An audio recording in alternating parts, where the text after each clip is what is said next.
When he first arrived, the very first thing we noticed, something you simply couldn't miss, was his face, unusual, unique, and somehow impossibly adorable.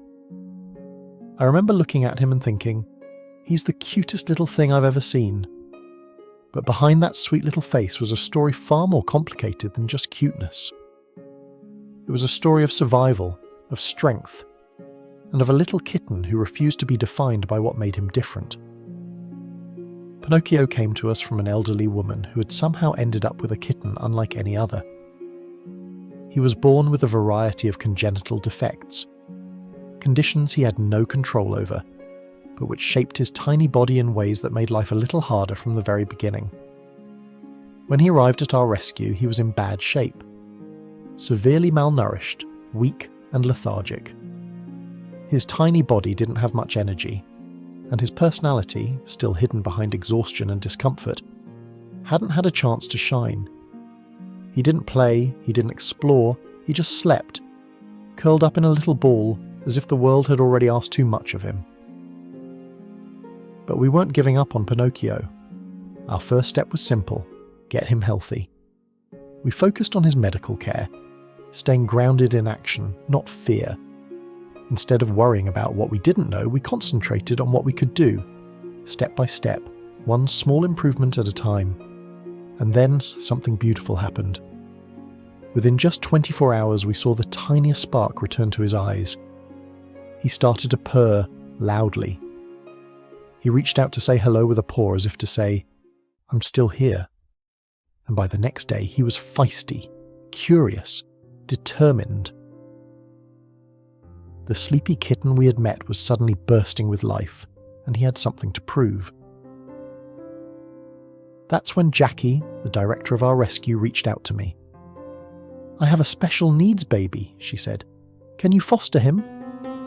She sent me a photo, and without hesitation I replied, "Of course I can."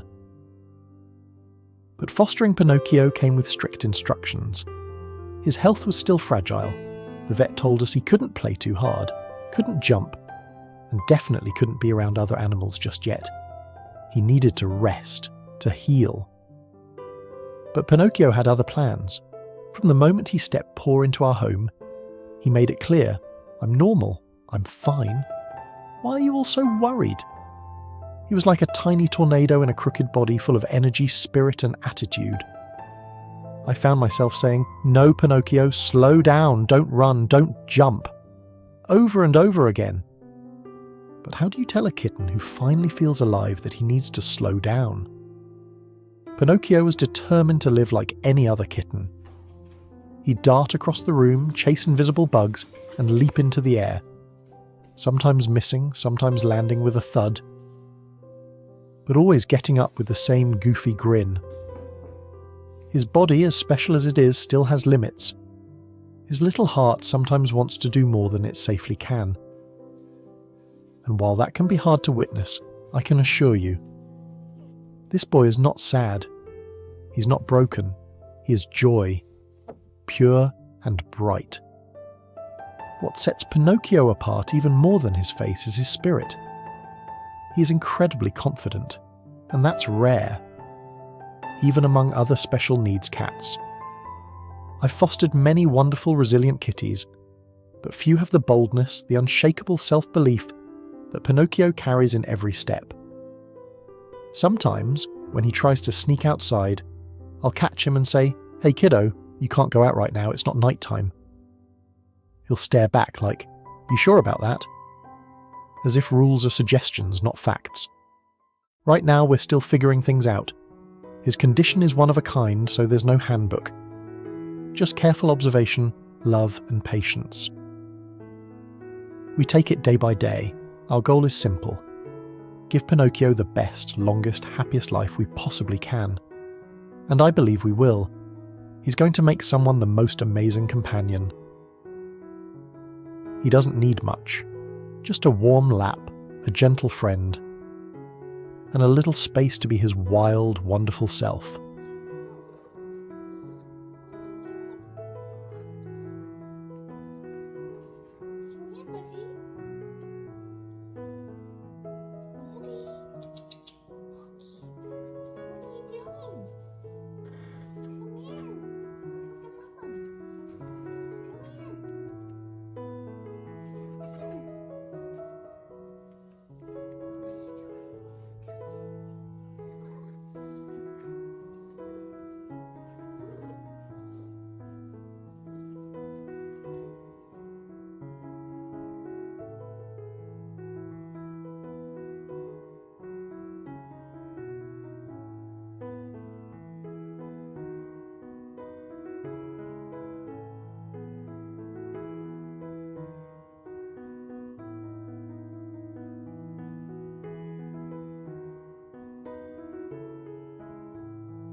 Because at the end of the day, Pinocchio isn't defined by his differences.